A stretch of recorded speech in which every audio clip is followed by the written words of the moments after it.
Today I'm gonna share you a reading named The Aesthetics of Proliferation by Writer1 as a chapter in World Building, Transmedia, Fans, Industries, published in 2017.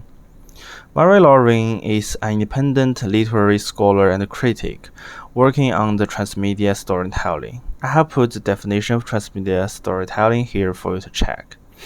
The article mainly explores different kinds of proliferation by analyzing various possible relations between text, world, and story, and finally demonstrates what it takes for a narrative to evoke a world to the imagination.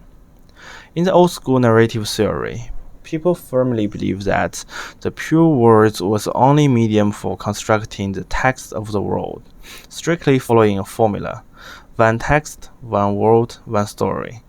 But even long after we've read the text of the story, the plot can keep replaying in our minds. Does this mean that the nature of the story is spiritual, not linguistic? In this case, the story is liberated from the text, and there can be many texts, one world, and many stories, this new story mode. As literature expands in multiple media disciplines, world is no longer the elusive sum of the meanings conveyed by a text, nor the sum of the ideas of an author, but the very concrete space projected by stories, literally a story world. The story world does not refer to the space or background in which one or more stories take place. It is the space-time whole that is experiencing the natural development and evolution of various events, an imaginary whole. The forms of proliferation can be divided into narrative proliferation, that is a world with many stories, ontological proliferation, a story with many worlds, and textual and medial proliferation, many different texts converging around the same world, especially texts of different media. In narrative proliferation, multiple stories come together in the same world.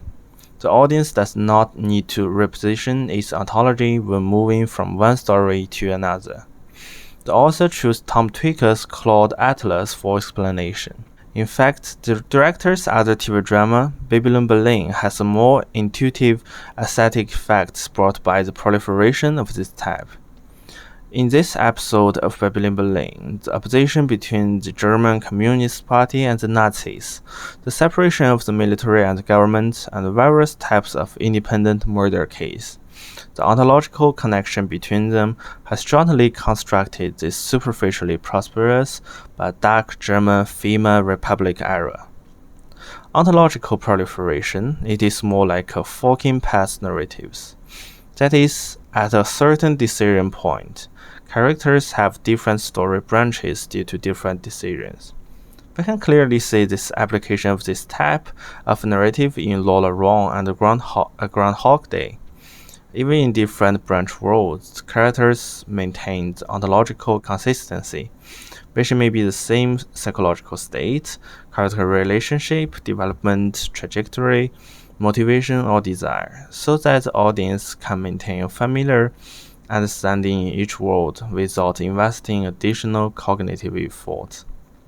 In science fiction movies, the stories of parallel universe also use such settings.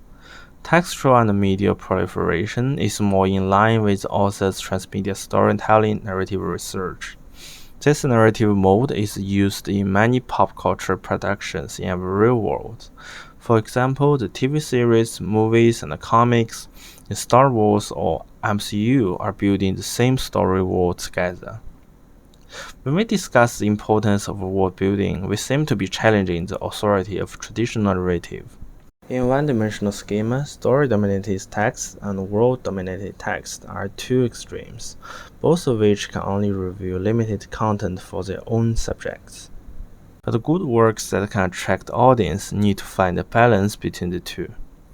In the author's second chart, which is two-dimensional, we can clearly realize that only the plot and the world are established very well could it become a good work. In older times, proliferation was spontaneous, bottom-up, multi-authored stories brought branches in many directions, like a rhythm. and story worlds grow organically. Popular stories inspired transmedia adaptations without having been conceived for this explicit purpose. The author pointed out that perhaps the current production team should think about the form and the medium of its proliferation at the beginning of a work, and use the transmedia method to create an imaginative story world from top to bottom. As a world-building writer, the most important thing is to figure out what your narrative elements are. As the author mentioned, the concept of story world offers a basis for distinguishing two types of narrative elements: intradiegetic elements, which exist within the story world, and extradiegetic elements, which are not literally part of the story world but play a crucial role in its presentation. Take the music applied in the story world as an example. For the nations in the world, the music they listen to should be in line with the musical preference. It is brought about by their evolution and development of the world. For example, the protagonist in the Wasteland loves to listen to the electronic jazz that was popular before the Doomsday. Music here is a tool that can outline the characteristics. Therefore, in the choice of music, it is necessary to cooperate deeply with the historian in the team to construct a reasonable music hobby for the story characters. As for the soundtrack, when the story is presented, it is necessary to cooperate with the ethnographer in the team. Think about which race of story characters prototype is from the real world, and choose a soundtrack style that conforms to its real regional characteristics to promote the effects of the narrative. From a narrative standpoint, a brilliant but out-of-the-world story doesn't qualify for world building. Just putting the plot of Romance of the Three Kingdoms into the world created by changing the names of characters will make the world fall apart. Only by integrating elements of different dimensions in world building, allowing them to spontaneously produce chemical reactions, giving birth to new stories, and have subconscious ontological connections with people's experience in the real world. Real stories have the ability to awaken the deep resonance of human beings, and make the world seem more interesting and reasonable. However, compared to the author's proposed transmedia storytelling, multimodality seems to be a more effective option for our world building at this stage. Thanks for watching, that's all.